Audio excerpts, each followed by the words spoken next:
Hello, party people. Here's part two. Once again, this is Halsey. The description of the video says from SheMD, overcoming postpartum depression and clinical ketamine therapy that changed everything. Just, I think our video looks good again, right? No, we'll try this side. Okay. There's a lot of commentary about my appearance.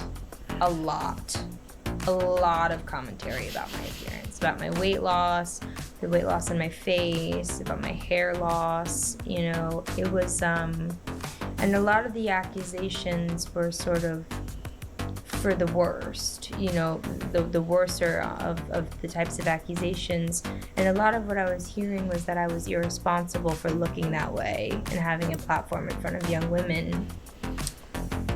But it's just the body I had. You know, that was the body I got at that time, and I wanted to continue, you know, doing what makes me happy and brought me light. Welcome back to part 2 of our Halsey episode. You are not going to want to miss this.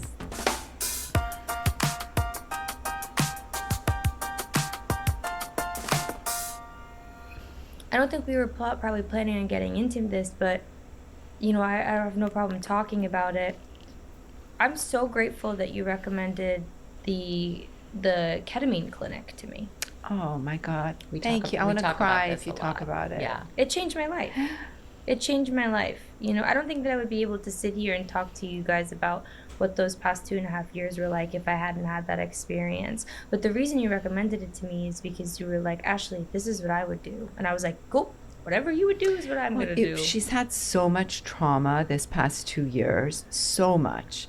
I mean, I feel like delivering a child is traumatic physically, right? Not emotionally, like, boom, but physically. Right. And then she got sick and she had all this work. And I mean, your relationship, it was just too much. And when she got better, I'm like, now you need to treat your PTSD. Yeah. From the past 2 years. Seriously. And that's exactly what she did. And Tell us about it. I mean, she's like, you know, congratulations, you're better. But if you don't fix, you know, and take care of this, you're going to get sick again. Because you're going to be... So can you talk about that process? This is, I mean, very interesting. Yeah. I think people are going to want to... It's, you know, all these new frontiers in mental Ketamine health. is not new, though. Oh, it's not? Okay. No. Okay. Well, I think it's becoming more popularized in, like, in more, like, kind of, like, everyday conversation. But the particular clinic that I went to has existed for over 10 years. Mm-hmm. And they've treated, like, they've done 60,000 sessions or something like that. How many sessions did you have to, and what's the process? You go in. Yeah, so the reason I wanted to do it is because I was like, all right, you know, my health is better and I don't feel better. And I was like, I'm still really tired, I'm still in a lot of pain. I was like, but my lupus is, you know, is in remission and my other condition is being suppressed. I was like, and of course, my first instinct was like, something else is wrong. It's another disease. I was like, oh my gosh. I was like, I have to go through this all over again. I have to go figure out what this thing is now that's causing this. And then it kind of hit me one day. I was like, you're depressed. You're have PTSD. Depressed. Yeah. Like, you're tired. Mm-hmm. You're tired. And most of the reason I was tired, I think, was because when I started to feel better, I wasted no time. I just went, I'm better. Mm-hmm. And I just wanted to navigate the world like everything was fine and nothing ever happened, instead of taking time to, like, really internalize what had happened and sit with it. And like Dr. A said, I didn't tell anyone for the entirety of the time that I was, you know, trying to get my illnesses under control.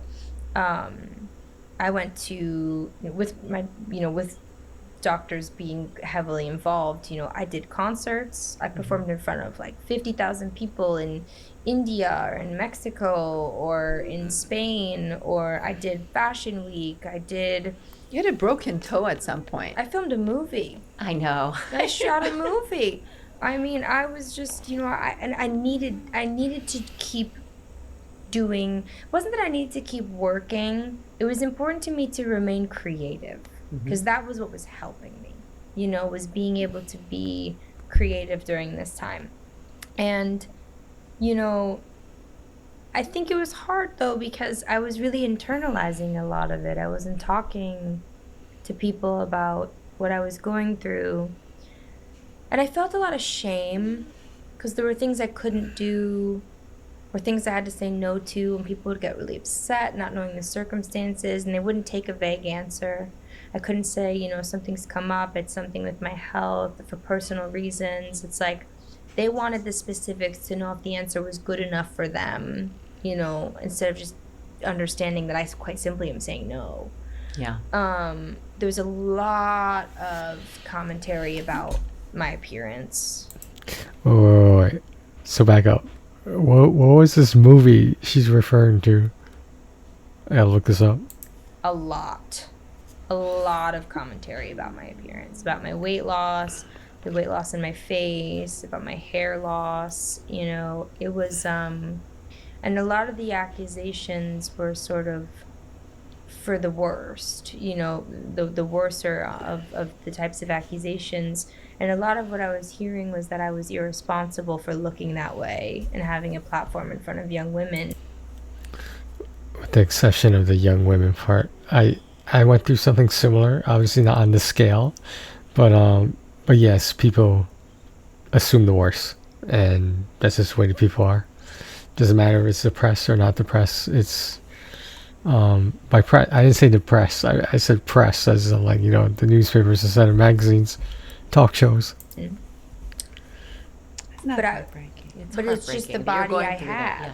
yeah. You know, that was the body I got at that time, and I wanted to continue, you know, doing what makes me happy and brought me light. And so anyway, you know, I came to Dr. A and I said to her, I was like, I'm better, but I'm not better. You know, I think I'm really depressed.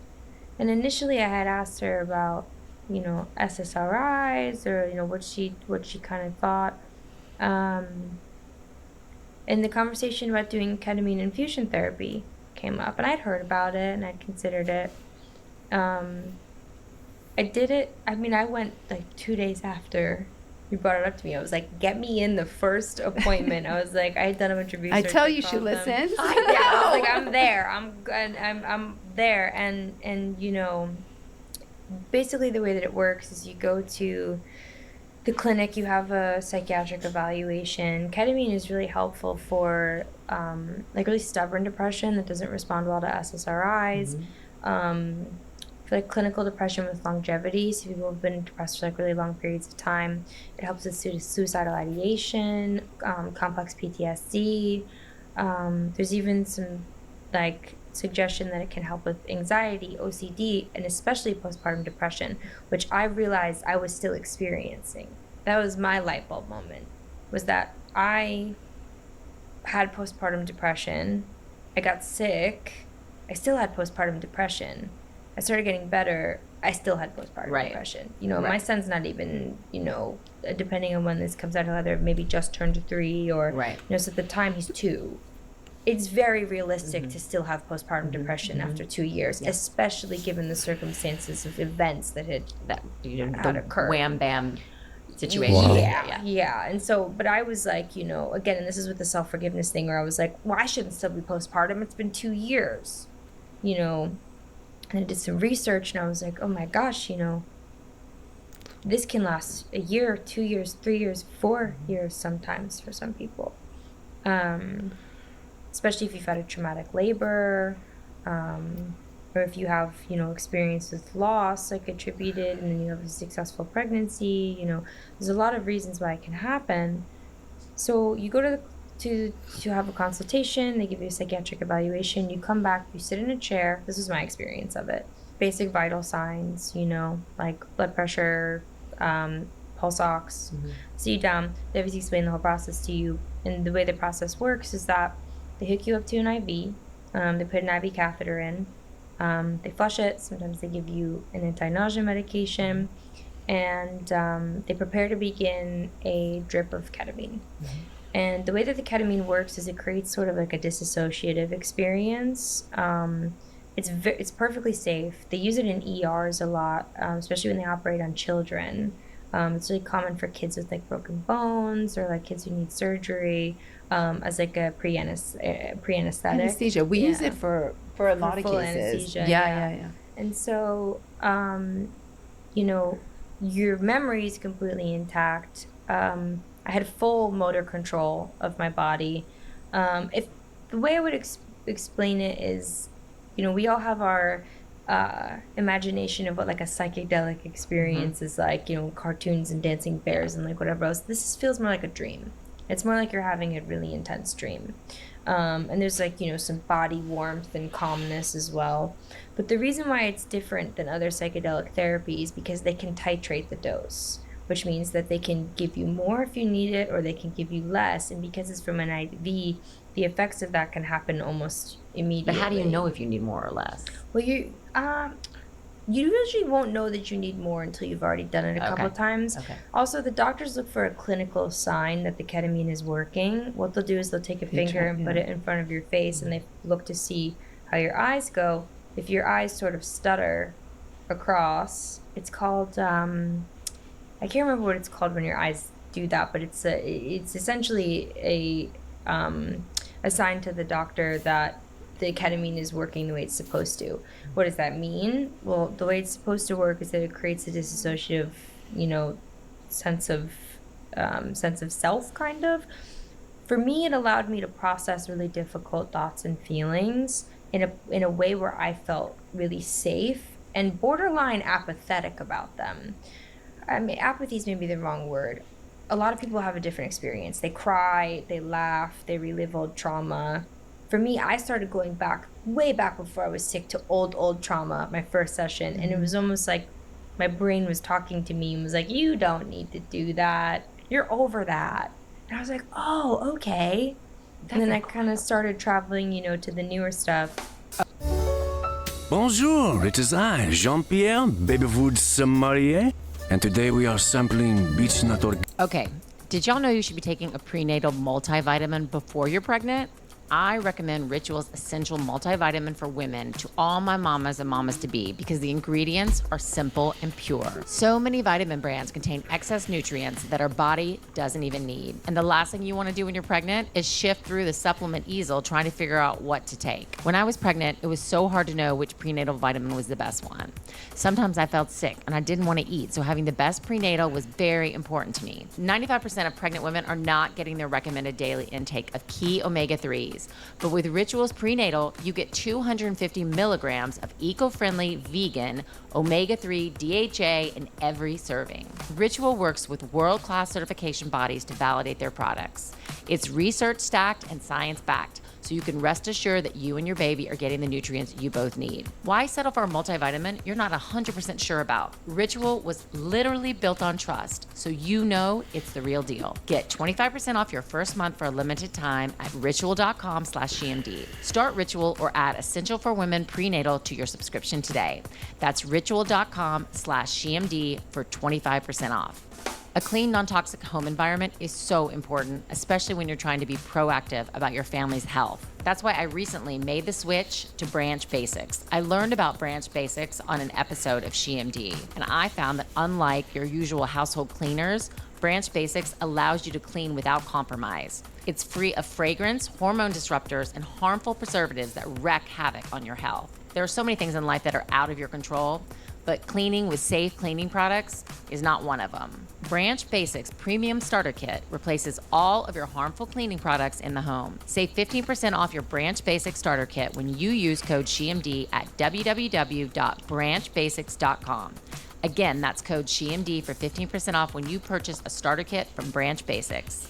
Today's podcast is sponsored by MIDI Health. I recently met the founder of MIDI Health at this incredible conference for women that I attended on the East Coast. And I was so inspired because then, you know, you'll down cycle from the medication. The way that I did it was with a sleep mask and headphones, and I used music as sort of like a guide, you know, for the experience. Within 20 minutes of having the catheter out of my arm, you can't drive, but I felt like myself, you know? I didn't feel like I had some sort of identity altering experience, you know, in like a negative way, I felt really happy. And so one of the things I have you do is a Beck Depression Index to determine, you know, sort of on a scale of like 1 to 60 or something like that, how depressed you are. And my first day, I filled out the BDI and I scored a 49. And I didn't know what it scored out of. Yeah. And I remember thinking, that must not be that bad. The day that I left the clinic, I scored a 1. That's what ketamine does. So for it to work, you know, they've used it for many years. You stack it. This specific clinic that she went to, they stack it 6 times. That's the most general protocol. Every infusion takes about an hour. And you go in, you can drive there, you can take an Uber, but someone needs to pick you up, or you have to get a ride back because you're not able to drive. The process is about hour to, hour and 15 minutes. With the IV placement, you have to give yourself about hour and a half. At the clinic, you do it 6 times. They usually do it 3 times the first week, 2 times the second week, and 1 the third. And there are a lot of clinics that might do a ketamine for 4.5 hours. That might help the patient for 2 months, but it doesn't have a good long-term stacking the dose is better, because the way that it works is ketamine increases neuroplasticity in your brain, so it allows new neural pathways to develop inside of your brain. And so I remember being really anxious after my first session because I felt like I didn't do a good I felt like I didn't do a good enough job.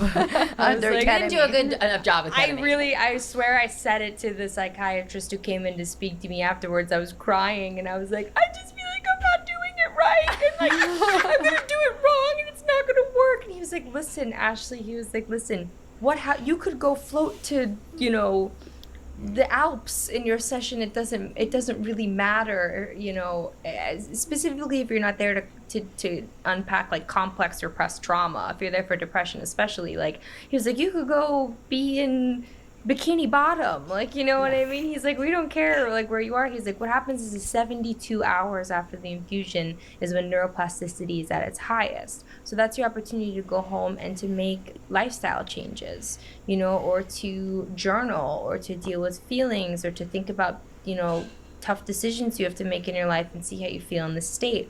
I know for me, like, the way my depression manifests is with executive function, like, problems. So, like, I have no problem admitting this, like, I find it really hard to take a shower, wash my face, brush my teeth. Yeah. And that's why I had a hard time noticing I was depressed this time, because having a toddler means you get yourself out of bed, you drive to school, you go to the park.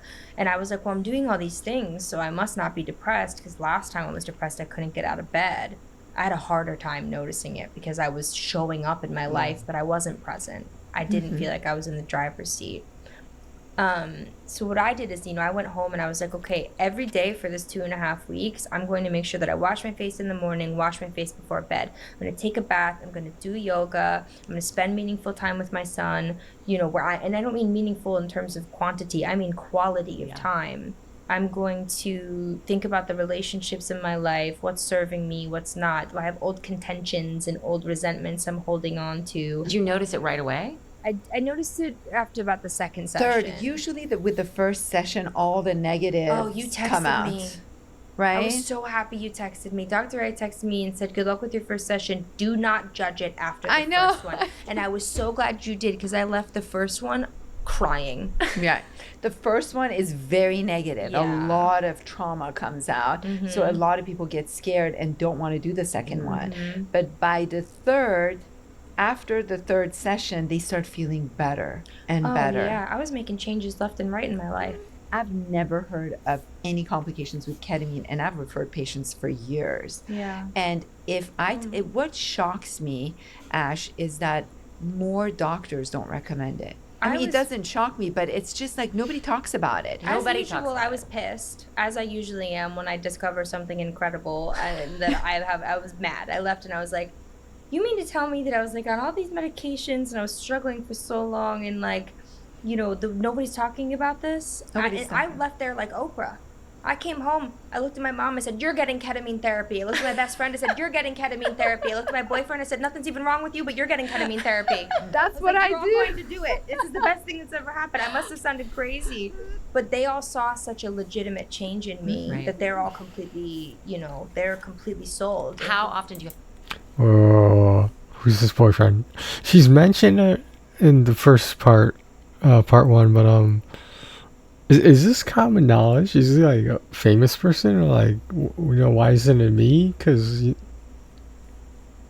to do it? So after the first 2.5 weeks, really depends. The best thing to do is go back about 2 months later or 6 to 8 weeks later for like a follow-up dose, sort of. Like a booster. Booster. It's like 2 sessions, 2 days apart. And then it's kind of your prerogative. They want to keep people going as long as possible in between sessions. Yeah. For some people, it can be 3 months. Some people, it could be a year. Some people never go back. Yeah, some people never go back. Wow. But That's what's amazing to me is, and you guys will be surprised, but I make maybe 5 referrals a day to ketamine. What? Really? Oh my 5. God. well, I think you also have I don't, maybe this is wrong, but I'm, I was a painter, I'm creative, I was a fashion designer, you're a singer, like a lot of my friends that are my very creative friends, my musician friends, I don't know, we seem like as a group to suffer maybe more with anxiety and depression. Everyone is anxious and depressed, and maybe because I treat PCOS patients, maybe, but it's very common. Well, I think also causation correlation. I think when you're a creative, you also might be more comfortable expressing it. Other people might be suffering more silently. That's something that I I think noticed just in my experience. Like, I have a lot of peers in the industry, and the thing with ketamine that's also really interesting is that it does also work for like in small doses with chronic pain. And usually that's an injection, like an IM injection, not an infusion. But I noticed too that it was kind of a double whammy for me, because when I left, I was like, my pain feels a lot better. I think the best way that I can explain and encourage someone to do it is that drugs are scary. Yeah. Drugs are scary. The environment that I did it in was fully staffed with CMAs, nurse practitioners, doctors, psychiatrists on board. It's highly monitored. It's highly regulated. Like, it's very, very, very safe. If this is something you decide to do, make sure that you're going to an accredited clinic. Don't go to just someone in their garage who decides to do it. Like, that's not how this works. Like, there was also full reintegration. They didn't send me home just like, a tender shell of a person because of it. There was there was a talk therapy that was involved. There's follow-up. But the thing that was the most encouraging about it for me was that I can't stress enough how much I still felt like myself. Because I think there is a fear with what we consider to be psychedelic drugs. And ketamine is in a way, but also it's a hospital anesthetic. I think there's a fear that you're gonna lose yourself or become of the person who's in the street being like the aliens, like what I mean. I couldn't have been, my sense of humor was the same, my interests were the same, and remain the same, but through the duration of the treatment, I was having these experiences in the confines of the treatment, but I was more than able to come home, take a call about business, take a meeting. Some people need a little bit more integration and more space. I took the first week to myself. Okay. I was like, nobody talk to me. I want to be by myself. I want to, see how this goes, deal with my feelings. And what I found was, for me, I could reintegrate really, really well. And by my 4th, treatment, I was like in the car on the way to my first day there. I was listening to like ambient music, meditating in the car, being like, okay, so what's this going to be like? By the 4th treatment, I was like, yeah, tell him I'll call him back. Like, what I mean? I walked like it was a regular appointment. Yeah. And I just let the medicine do its job, which is to create this increase in neuroplasticity that allows for the repairing of these neural pathways that I think are so common in depression. There's also evidence that it's helpful for like cognitive improvement. So you're learning while this is happening, and those things are staying with you. So what you learn about yourself and new habits that you learn, they remain. That's amazing. That's why I always offer it to patients who suffer from depression and they don't want to use medication. I rather do ketamine than go on long-term medication. I have a patient, she's actually coming on our podcast. She took Zoloft all her life. Finally, one day last year, I told her, why don't you go try ketamine for, 6 sessions? She came this year. She said she came off of her Zoloft after ketamine. She said she got superpowers. That's how she describes it. And she's been off of Zoloft. She's the happiest she's been. She started the startup. And the one thing that surprises me is that doctors don't offer it to their patients. We're offering Zoloft and Lexapro. I mean, I still do it for patients who don't want to go down that path. But I rather do first of all, ketamine, we have, I don't know, 30 some years of data on it. It's probably most studied medication on the planet. We use it all the time. Yeah, but Dr. Ray, not everybody is as like patient first as you are, and ketamine can't be monetized in the same way as other pharmaceutical drugs. Right. You know, like that's the reality. Is you're never thinking about that. I know you like deeply, and I know that you're not a person who can be bought. And I think that, you know, by far and away, especially given my experiences, I think that health professionals are people to be trusted, and I think people should trust their doctors and listen to them. And I think it's an industry full of really good people. However, I do think that it's not the case for everyone. Right. And I think there's always there are some kind of bad actors in any business. Yeah. And you know, part of it is that because ketamine has existed for so long, because it's so cheap, because it's, you know, it can't be monopolized, or because the patent exists in the way that it does, it's like it doesn't benefit anyone to give it to people. I know I sound like a crazy person right now. But We've talked about it so much. All the We want to do a time. whole episode on it, actually. Okay, We're gonna I was do an like, entire... I'm so No, I like a love crazy it. person. Listen, I had a woman on the floor of my office crying one day. It was a Friday afternoon. I called her psychiatrist and I said, this patient needs help. I'm not a psychiatrist. Yeah. She needs help. She's very depressed. And he said, well, have her call me on Monday. Ugh. I'm like, what about ketamine? Can I send her to ketamine over the weekend? And he replied, well, you can send her, but it's not going to work. So I looked at my patient. I literally grabbed her keys. I put her in a car. I Ubered her to ketamine.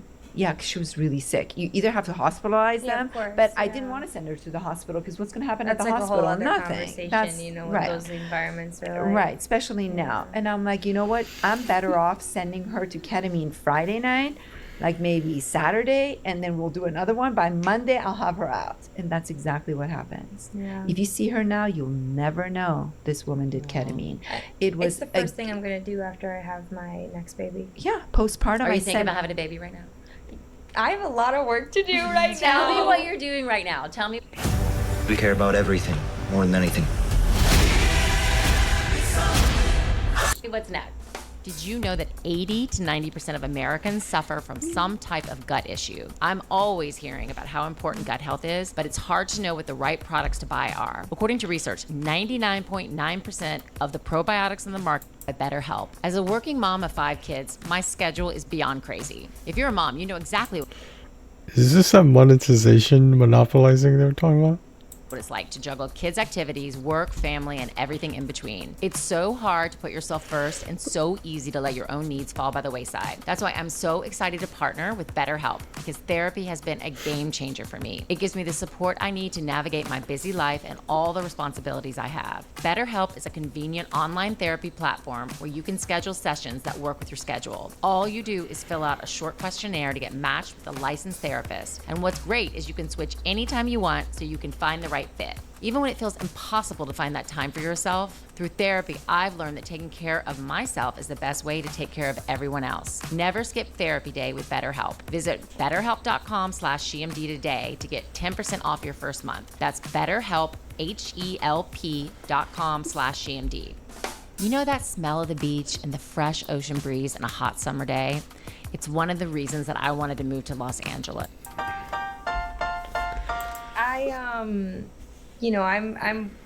I finished an album. You know, I just released a record. It was kind of like the start of the record cycle. So, you know, the next couple months, years for me are going to be putting out more music Yeah. and More getting acting? to share that. Hopefully, I hope You're so good. Thank you. I have I a really- question. Yeah. Would Dr. Wallace let you get pregnant this time? You know, What do you think? I think he would. I think so too. I think he would. I'm hoping he would. You know why I think he would? Because you are my doctor. No, And no, he- I think he we can do thinks it. so highly of you, and he knows that if anyone could do it, it would be Yeah. me. You know. Yeah. And you just worry that if she got pregnant. No, I just don't want, it's not the pregnancy I worry about. I'll handle the pregnancy, just postpartum. When I saw her in my office, Benlysta has been approved for Yeah. pregnancy. Yeah, yeah, which is yeah. a newish. But I don't even think you're gonna need it during pregnancy. I don't but think so one either. thing we need to do is immediately. That baby was my little medicine. I was like, oh know. my gosh. But yeah. started right away postpartum. Yeah, I probably. fell I off have a to cliff. talk to him. Yeah, I fell off a cliff. I couldn't believe it. And to be honest with you, you know, this isn't necessarily something that I was like planning on talking about, but I do think it's relevant for people who are watching and who are listening. The personal consequences, you know, of that go far beyond my own experience because, you know, I was postpartum, I was having all of these new challenges with my health, and it really affected my personal relationships, you know? I certainly think that maybe the changes in the relationship and the emotional changes, the intimacy changes, the physical changes, coupled with the stress of having a new baby, you know, this is a recipe for disaster. And so for autoimmune patients specifically dealing with postpartum, if they do, like I said, fall off a cliff, you feel like the world is ending. And if there's not a lot of like information about what's going on, I think sometimes the people in your life can maybe, you know, it can affect your personal relationships in like a really significant way. And so, you know, it certainly changed everything about the way that I navigate my personal relationships, you know, because like I felt like a person who was always on my best behavior and always tried like 100%. And this really taught me that, you know, people need to be able to love you when you can't do or be or perform or, you know, whatever. Like I always say, sicknesses like this are they're these perfect metaphors that we use in our relationships when we haven't been sick, right? I hear people all the time who are in good health be like, yeah, me and her don't talk all that much, but if I ever got like really sick or if I ever had like whatever, you know, I know that she'd be at my house every day. Yeah, I haven't seen him in a while, but I know that if I was ever like super sick, like, you know, I'm talking like, you know, I'm in the hospital, like everything, like I get diagnosed with something crazy, like he'd be there, like making me soup, cooking me meals, like help me, blah, blah, blah. We use these metaphors to project ideals onto the people in our lives. And those relationships sometimes exist off of an imagined idea of what someone would do for you if. That happened to me. And I'll tell you that not everybody showed up in the way that I told myself in my head that they would. And that was crazy, was to be like, okay, you know, relationships of mine that were kind of existing and riding on this hypothetical, oh, but I know that they would, if anything ever, I know that they would. And then it does happen and they don't, you have to reevaluate everything that you think of the people around you, you know? How is it being a single mom? You know, it was challenging, you know. It's funny because I'm not a single woman, but I'm a single mom. You know, I'm in a relationship and it's been exceptional. I make the joke all the time, you know, when I met my partner, I was a single mom and, you know, I thought I was on my deathbed basically. And I was like, hey, Look at me. yeah. And he Let's make out. And I tease him all the time. You know, he was like, I want that one, you know? And it was, I think having, you know, the right fit of a romantic relationship, you know, because sometimes it's not anyone's fault. Sometimes it's just not the right fit. And we're the right fit. And, you know, because of that, he, I think, has the ability to really show up in a way that has given me so much healing, you know, and has made me like be able to accept myself and allow me to say when I don't feel well or when I don't want to do something, or, you know, to be like, hey, I know we were supposed to go to brunch. Do you want to go sit in a doctor's office for 3 hours instead? They have candy. You know what I mean? Like, How did y'all meet? we'd known each other kind of like tangentially for a while. And then we ended up meeting when I was like abroad for some shows, and, you know, we started spending some time together. And I'll never forget, you know, it was like a couple weeks into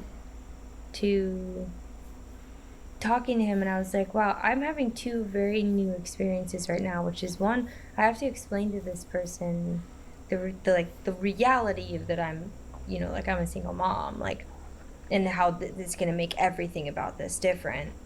I'm also evaluating him in an entirely different way, because I'm having to decide if this is a person that I potentially want to have around my child, you know. And then lastly, I'm also like, I have to tell him I'm sick. Yeah. I was like, I've never had to do that before. I've never had to look at a person that I, you know, Unless it affects, you don't have to tell anyone shit. want to have an intimate relationship with, and say like, so this, and this, and are you scared? Are you gonna run away? Is it gross? Are you turned off? Do you not like it? Does it seem like too much work? Is it too much effort? Am I hard to love? What's going on? You know, like, having this whole experience, and I'm grateful every day that it was him. You know, I'm really grateful every day that it was him, because I think it would have just absolutely broke me if I had had a different experience, you know. But all in all, being a mom in general, I have no idea what I'm doing. I'm None doing of my us best. do. We never do. I'm doing my It doesn't best. matter if you have. I have 5 children, but Yeah. I have 3 stepchildren, 2 months. I still don't know what I'm doing half the time. Seriously. Like, you can have 50 of them, and you still don't know what you're doing. My son's really smart. He's totally obsessed with me. He's very cute. He's perfectly healthy, and I just, like, I can't imagine it gets better than that. You know, Boy, what I mean? Mom. It will get So- better than that. Every day gets better, and then it's just different problems, Yeah. teenagers, and then it's just a whole. Well, he's had it easy since the day he was born, since Dr. A gave me such an easy labor, you know? We're gonna do it again. Yeah. I mean, I think it took under 4 minutes to be born. Yeah. What? Superwoman. I keep saying it. 4 Thank minutes. you so much for today. Like, Thank you have, you. like, opened your heart, and you have shared so many amazing things that are going to help so many women, and you are exactly the person that Dr. A told me that you were going to Thank be. you very much. You are. You're just. It's no. It's so secret easy to at love all. her. But you know, you're incredible.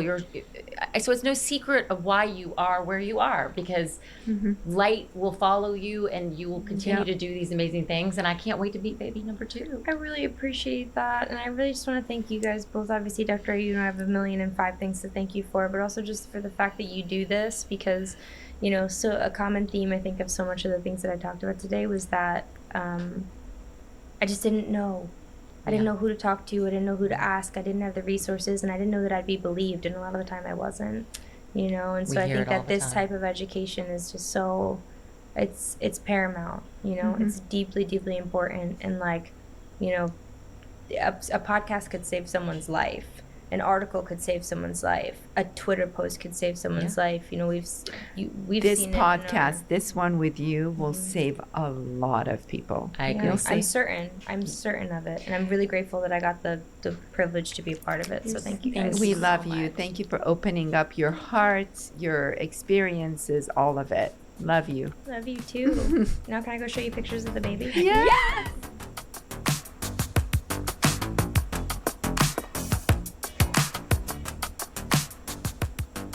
Thanks so much for joining us today on SheMD.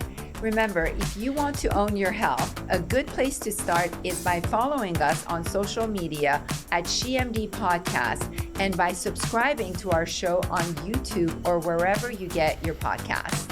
For takeaways from today's episode, visit our website, shemdpodcast.com. We'll see you next time on SheMD. This podcast is for educational and entertainment purposes only. It is not intended as a substitute for a physician's medical advice. You should regularly consult your medical provider in matters relating to your own health. Even though we share our honest beliefs on SheMD, some of the products and services we discuss may involve sponsorships or paid advertising.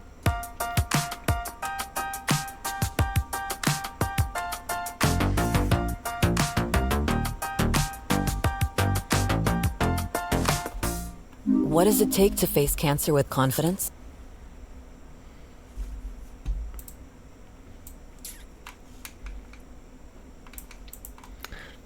Well, this was, as I said in part one, this is the first time seeing both these parts.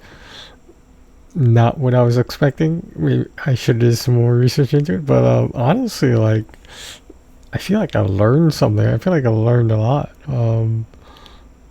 This is definitely a side of Halsey that I don't want to say you don't see it a lot, but like when you do see it, not only is it rare, but it just sounds like the truth. It doesn't sound like she's exaggerating. It doesn't like I mean, does she use hyperboles? Of course, but at the core, it seems like this was 100% something she wanted to do. Like, I can't imagine SheMD approaching her and be like, "Hey, you want to do this podcast?" I feel like, in a sense, I think she feels like she owes her doctor, like, and that's perfectly normal. But I don't know, like, it depends how you look at it. But like, in a sense, is this their job? I mean, like, yeah, I mean, but is there a humanity aspect to it? Of course. All right, well, I hope you guys enjoyed that. I a lot of it I didn't have that much input about, but a lot of sponsorship and advertising. I mean, like, you know, I get it. You know, it's like it's a business, whatever, blah blah blah. It's on YouTube, for example, so you know, there you go. Alright, guys. I guess there's nothing else to say, but take care of yourselves and each other.